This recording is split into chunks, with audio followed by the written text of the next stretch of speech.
Okay, another day, another book sale. This is the Mcdowell Library book sale. We've been to this one before. I do really like this one. I think it's about 2 hours into the sale already, so we'll see how picked over it is. And then I'm going to go to a coffee shop. Technically, it's Saturday, April 18th, but I think what we're going to do is actually tack this on to the next week because I can tell already that the 2-week system that I'm trying out in the prior video is going to be too long. So I think what we'll do is kind of start the week here. So maybe I should say, hi, it's Mo. It is Saturday, April 18th, and here we are at the Mcdowell book sale. So let's see what we can find.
So we got back, went to that coffee shop. New coffee shop to me is so cute. I really liked it. I had an excellent latte. I meant to talk to you in the car and then I totally forgot, but I wanted to point out a couple of the books that I got at the library book sale. I got this copy of The Great Gatsby, but it is a graphic novel. I've seen this one before and I thought it was really cool, so I was happy to get it, but I didn't notice until I got home the whole back cover's ripped off, which kind of sucks, but I'm still happy to have it. All the books were 50 cents except one. So 50 cents even for a messed up book is not the worst. Okay, against my better judgment, I did get A Curious Beginning by Deanna Raybourn. This is the first in the Veronica Speedwell series. Now, I was planning on just reading this on audio, and I still think I am going to read it on audio, but for some reason I just saw this copy, and I do kind of like these covers, and I was like, what if I love this series?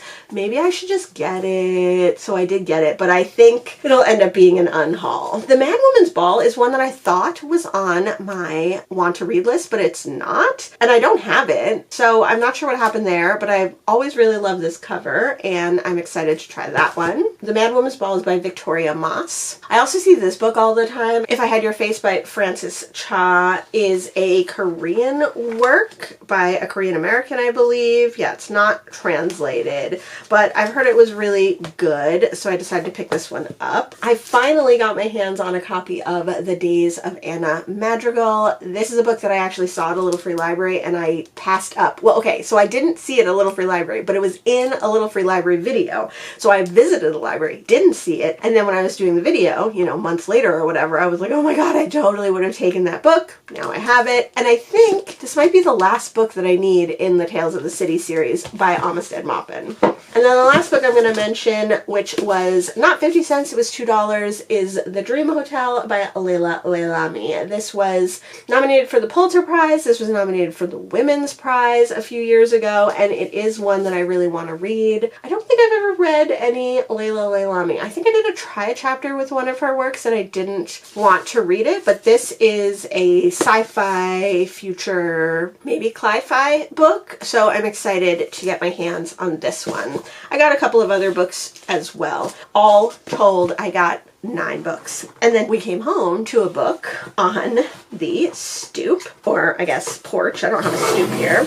And so I thought I would open it with you. This, I believe, is a book that I won in a Goodreads giveaway, but I don't know what it is. Can't remember. So let's find out together. Oh yeah. Okay. So this is, oh, that's nice. Cat on a Hot Tin Woof by Spencer Quinn. This is a Chet and Bernie mystery, and I do believe that this is a dog and a cat mystery series. So I think it's mostly a dog, and this particular one is a missing cat. I don't know if this is the first in the series. Oh no, there's quite a few. This looks like it might be 15th in the series, but I'm sure, like many of these cozy mysteries, you can read them out of order. I just thought it sounded really cute, and I wanted to give it a try, so I did enter the giveaway, and I won, so thank you so much to Minotaur Books. This was put out by Minotaur Books, which is an import of St. Martin's Press, so thank you so much for that.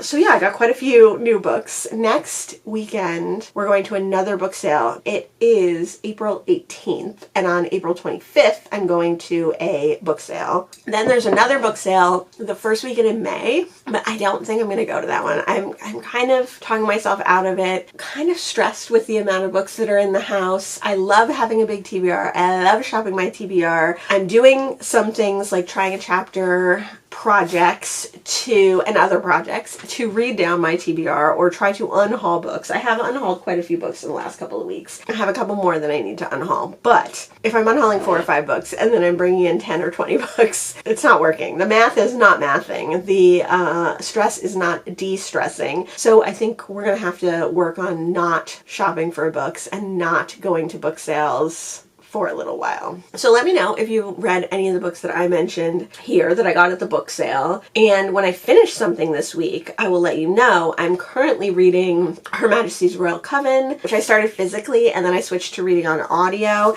And then I did also start The Crossed Out Notebook by Nicolás Giacobone. But I don't know if I like this one. I might DNF it. I only got about 35 pages into this. I was also reading this one on audio, but since I've switched to reading the Juno Dawson book on audio, I don't know if I want to read this one too, although this one is much shorter. I don't know. We'll have to see what I'm in the mood for. So when I finish something, I will let you know.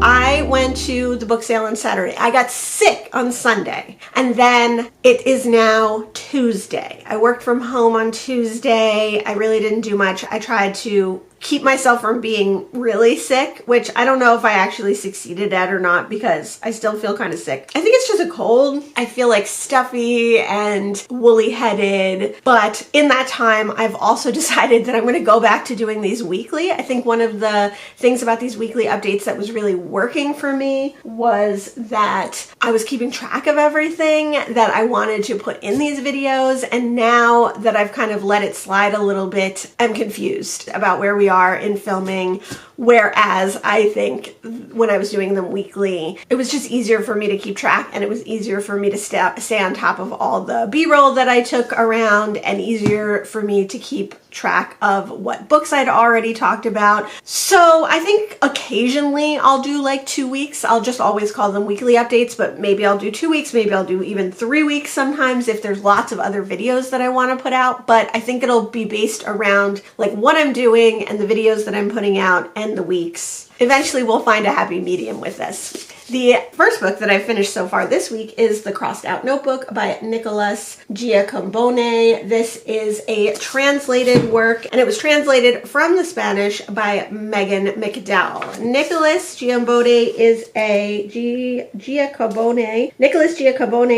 a Argentinian author, and you would know him. He's like an actor and a filmmaker, and I guess won a Golden Globe and an Academy Award for co-writing Birdman. Megan Mcdowell does a lot of Spanish translations. This is a novel about a man who's being held captive to write a screenplay for a well-known director. So this writer has written a few good things, tried his hand at writing different things, tried his hand at writing screenplays, but he meets this director who he really loves and reveres, and he's taken hostage and kept in a basement in order to write things for this director. So it's very self-indulgent. It's very, I would say, autofiction in that it expresses a lot of the author's own feelings about the film industry and screenplay writing and writing in general. I don't think the author was ever held in a basement. I hope not.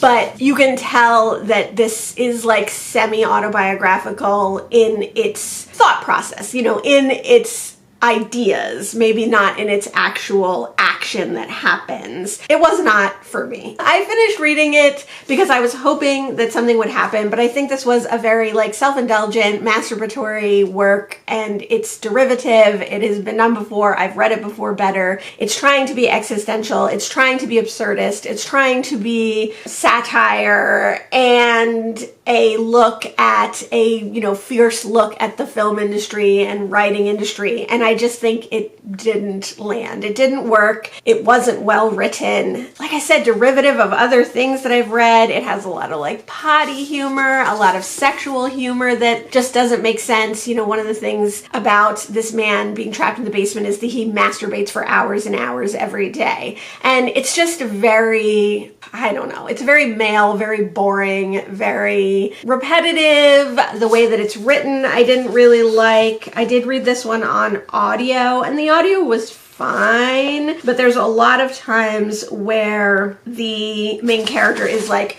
repeating himself and saying things over and over again, getting stuck in like kind of loops in his head, and it was so tedious to read. I mean, I finished it because the audiobook was only like 6 hours. I read it on 2 times speed, making it like 3 hours. Honestly, I felt the full 3 hours of this book. It felt like it took me a week to read. It felt like it took me hours and hours to read, even though it didn't. So yeah, not for me, and definitely will be unhauling this one at the end of the year. I do really like the cover though, and I really like the spine. What does the hardback look like? Oh, that's pretty nice. I feel like this is a book based on like trend, that this guy was trendy and then he got a book deal, but I don't think it's good, so I don't think you should read it. And when I read some more this week or anything else happens, I will let you know.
Okay, I've gotten a little bit behind knowing where I am in any of these weekly updates. Even if I only post 2 videos a week and one of them is a weekly update, at least I'm posting the weekly update in a timely manner. At least I'm posting the wrap-up of the books that I'm reading, because right, that was the whole point of starting these videos, was to have a wrap-up every week of the books that I'm reading so that I can, at the end of the month, just do a quicker wrap-up. Quicker, I mean, the one I did was still pretty long for March. But another book that I finished this week was Mrs. Meeker's Money by Doris Miles Disney. This is the second Doris Miles Disney that I've read, and I feel like she is a forgotten author. I put her up for Ollie's Forgotten Books project, Forgotten Library project, because she was writing mysteries on the East Coast of America in the 1950s and 60s, and one of her series that she does is Postal Inspector Madden. So this is another Postal Inspector Madden book. They're not even called series on Goodreads. A lot of her books on Storygraph and on Goodreads don't even have any like information really.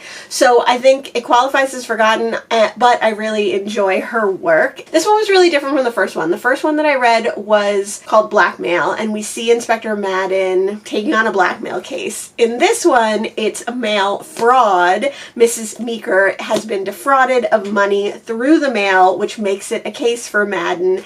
And then, unfortunately, you know, other things happen that Madden feels even more important than mail fraud, and he decides to investigate this case. So in the other one, in Blackmail, it was more of a suspense novel because you knew who was doing the blackmailing right away, but then there was this like very thrilling few scenes at the end, and like the person who was doing the blackmail turned out to be much worse than you thought. So there was not necessarily a mystery element, but there was like this very suspenseful and thrilling time at the end. In this one, you don't know who the perpetrator is. Madden has his ideas. You go along with him trying to find the evidence to support those ideas, but at the end there was another very thrilling, suspenseful time where Madden has to go on this long car chase, and he has to use his gun and like all this crazy stuff. So it was really fun and thrilling and exciting, and I will definitely continue to read more Doris Miles Disney.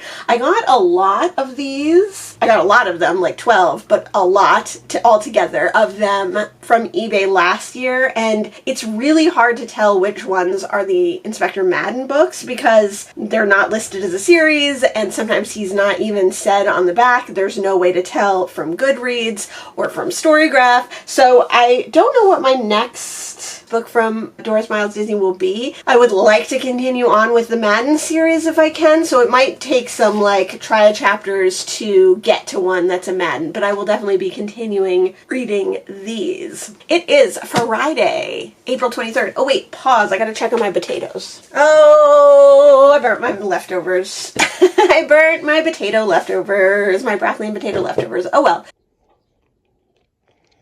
I'll still eat them. So it is April 23rd. It is a Thursday. I think I'm going to go ahead and end the video here because we did go to a book sale earlier in the week. We're going to another book sale on Saturday. Today I have a lot of work to do. Tomorrow I have to take my mom to the doctor. So I have a feeling that I'm not going to be able to film tomorrow unless I finish a book. But Saturday, I will definitely film starting a new week, taking you to the Lambertville book sale. And then I think we're going to try to go to Lambertville, although I just found out that it is Shad Fest, which is like a fish roe fest that Lambertville, New Jersey has every year. So I think Lambertville is going to be bananas. So I'm not really looking forward to that. I thought we were going to have like a quiet day in Lambertville. No. But we'll see. You'll find out. You'll know when you see the next video. I'll know on Saturday. Let me know if you've read any of the books that I mentioned here. Let me know what you thought of them. Thanks for listening to all my hemming and hawing over these weekly updates again. Thanks so much for joining me today, and I'll see you in the next one. Bye!